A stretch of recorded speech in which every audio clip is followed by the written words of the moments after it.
안녕하세요. 사건사고와 보험 이야기를 다루는 채널 사건사고TV 김진입니다. 이번 시간에서는요, 교통사고로 이 고관절 골절된 사례 있어가지고 어떻게 합의금이 산정되는지 한번 알아보도록 하겠습니다. 고관절은요, 이 골반의 광골두와 이 대퇴골두가 만나가지고 이렇게 구상관절로 이렇게 형성을 하고 있고요. 대퇴골 근위부 골절이나 이 비구부가 골절됐을 때 이 고관절이 손상됩니다. 그러면 이제 교통사고로 이 고관절 골절된 피해자가 어떻게 항목별로 손해배상이 이루어져야 되는지 자동차 보험약관 대인배상 지급 기준으로 살펴보도록 하겠습니다. 먼저 위자료입니다. 이 위자료의 경우에는요, 부상위자료와 후유장위자료 이렇게 나뉘어져 있습니다.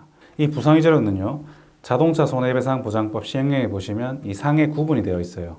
1급부터 14급까지 부상 정도별로 이렇게 구분이 되어 있는데 1급 부상 같은 경우에는 부상위자료가 200만 원, 2급 부상의 경우에는 부상위자료가 176만 원, 그리고 12, 13, 14급 같은 경우에는 부상위자료가 15만 원으로 인정이 됩니다. 예를 들어서 이 대퇴골두가 교통사고로 골절이 된 경우에 상해 2급에 해당이 되거든요. 이렇게 대퇴골 골두골절로 부상 2급에 해당하는 경우에는 부상위자료 2급 176만 원이 부상위자료로 인정이 됩니다. 그 다음 후유장위자료입니다. 이 후유장위자료는요, 노동능력 상실률별로 세분화가 되어 있는데 이 고관절 골절의 경우 보통 노동능력 상실률 12% 혹은 15% 항목을 많이 적용을 하는데 12%에 해당될 경우에는요, 노동능력 상실률 9% 이상 14% 미만의 항목에 해당돼서 이 후유장 위자료는 100만 원이 되고요. 만약에 15% 항목이 적용됐을 때는 노동능력 상실률 14% 이상 20% 미만에 해당하는 항목에 해당이 돼서 이 후유장 위자료는 120만 원이 되겠습니다. 그 다음 항목인 휴업손해입니다. 이 휴업손해는요, 부상으로 인해 휴업함으로써 실제 소득 감소가 있었던 경우에 관계 서류를 통해서 증빙할 수 있는 경우에 한하여 85%를 지급하는데요. 예를 들어서 월소득 300만 원인 사람이 30일간 입원했을 때 300만 원을 다 주는 게 아니라 85%인 255만 원만 지급한다는 것입니다. 그리고 이 휴업손해는요, 입원 기간 동안만 인정이 되고 통원 기간은 인정되지 않는다는 점 참고하시기 바라겠습니다. 그 다음 항목은 간병비 항목입니다. 이 간병비 항목은요, 자동차 손해배상 보장법 시행령에 따르는 상해 급수 1급에서 5급에 해당되는 자에게 지급을 한다고 나와 있고요.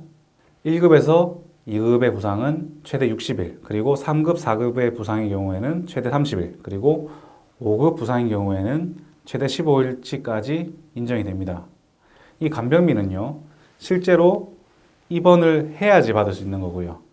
예를 들어서 부상 상급이라고 했을 때 30일까지 인정이 되지만 실제로 내가 15일만 입원했다 이랬을 때 30일치 다 인정되는 게 아니라 15일치만 인정될 수 있다는 점 참고하시기 바라겠습니다. 그리고 이 간병비는요, 실제 내가 지출한 간병비로 계산되는 게 아니라 약관상 도시일용근로자임금 기준으로 적용이 돼요. 제가 지금 영상을 찍고 있는 2020년 하반기는 9월 1일부터 12월 31일까지 기간을 말합니다.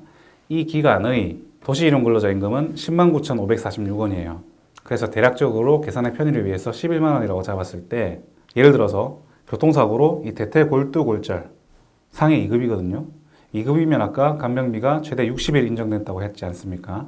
그래서 60일 곱하기 11만 원 하면 660만 원을 간병비로 인정받을 수 있다는 얘기입니다. 그 다음은 그 밖의 손해배상금 항목입니다. 이 항목은요, 통원치료와 병원식대 이렇게 두 가지로 나뉘어져 있습니다. 통원치료의 경우에는 실제 통원한 일수에 하루에 8,000원씩 계산이 되고요. 예를 들어서 30일간 통원했다. 그러면 30일 곱하기 8,000원에서 24만 원이 그 밖의 손해배상금으로 산정이 되고, 그리고 식대 같은 경우에는요, 병원에서 식사 제공을 하지 않거나 환자의 요청으로 병원에서 제공한 식사를 하지 않았을 때 한 끼당 4,030원이 계산이 됩니다. 그 다음은 장애로 인한 상실 수익액 항목인데요. 이 항목은 피해자가 노동능력을 상실한 경우 월 평균 현실소득액의 노동능력 상실률과 노동능력 상실 기간에 해당하는 라이프니츠 개수를 곱해서 산정을 하는데요. 예를 들어 월소득 300만 원인 사람이 고관절의 12% 3년 안시장애를 받았다고 계산했을 때 300만 원 곱하기 12% 곱하기 33.3657 해서 1200만 원 정도가 산정이 되거든요. 여기서 이 33.3657이라는 숫자가 바로 3년, 즉 36개월에 대한 라이프니츠 계수고요. 이 라이프니츠 계수는 중간이자를 공제하는 방법 중에 하나입니다. 이 중간이자를 공제하는 이유는요. 이 상지의 수익액이라는 게 미래에 발생할 소득 감소분에 대해서 현 시점에서 받는 거거든요. 근데 미래의 돈을 현 시점으로 당겨받는 거기 때문에 그 중간이자를 공제하는 겁니다. 참고하세요. 이 고관절 골절 같은 경우에 추후에 인공관절 치환 같은 경우를 제외하고는 대부분 한시장애로 평가가 되고 평가하는 항목에 따라 12% 혹은 15%의 항목이 적용되게 됩니다. 마지막으로 향후치료비 항목이 있습니다. 이 향후치료비 항목은 자동차 보험약관에 명시되어 있는 부분은 아니에요. 그런데 합의하는 시점에 그 이후에 들어갈 치료비가 있다면 당연히 합의금에 포함되어야 될 거 아니겠습니까? 어떤 것들이 있을까요? 만약에 금속 제거 수술이 남았다. 그리고 흉터가 남았다. 이렇게 했을 때 이 금속 제거하는 비용이나 흉터로 인한 성형수술 비용이 포함될 수 있겠죠. 이 부분은 해당 과 전문의의 향후치료비 추정서를 받아가지고 청구를 진행하시면 되겠습니다. 참고하시고요. 그러면 이제 실제 교통사고로 고관절 골절 피해를 입은 실제 피해자 사례를 통해서 어떻게 산정되는지 한번 알아보도록 하겠습니다. 계산의 편의성을 위해서 만원 단위를 절사를 할 거고요. 실제로는 몇백, 몇십, 몇 원 단위까지 계산이 되기 때문에 실제 계산은 좀 더 복잡하다는 점 참고하시고요. 이 실제 사례를 제가 보고 제가 설명을 드리도록 하겠습니다. 50대 남자분이셨고요. 교통사고로 대퇴골두골절 부상을 입은 사례였는데요. 월소득이 610만 원 정도, 그리고 입원을 총 78일을 한 사례입니다. 대퇴골두골절로 금속 내고정 수술을 하셨고요. 이분은 사고 이후에 10개월 정도 지난 시점에서 후유장애 평가를 했고 장애는 12% 한시 3년 장애에 향후치료비가 핀제거 비용 200만 원 그리고 흉터 성형비가 300만 원으로 손해가 평가됐습니다. 그래서 계산해 보니까 위자료가 부상위자료 2급 176만 원 그리고 휴업손해가 610만 원 나누기 31 곱하기 78일 곱하기 85% 해서 약 1348만 원 그리고 간병비가 약관상 60일 인정해서 약 648만 원 그리고 통원을 12일밖에 안 하셨네요. 12일 하루 8,000원씩 계산해서 약 10만 원. 그리고 장애 상실 수익액이 610만 원 곱하기 12% 곱하기 33.3657 해서 약 2,442만 원. 향후 치료비가 약 500만 원.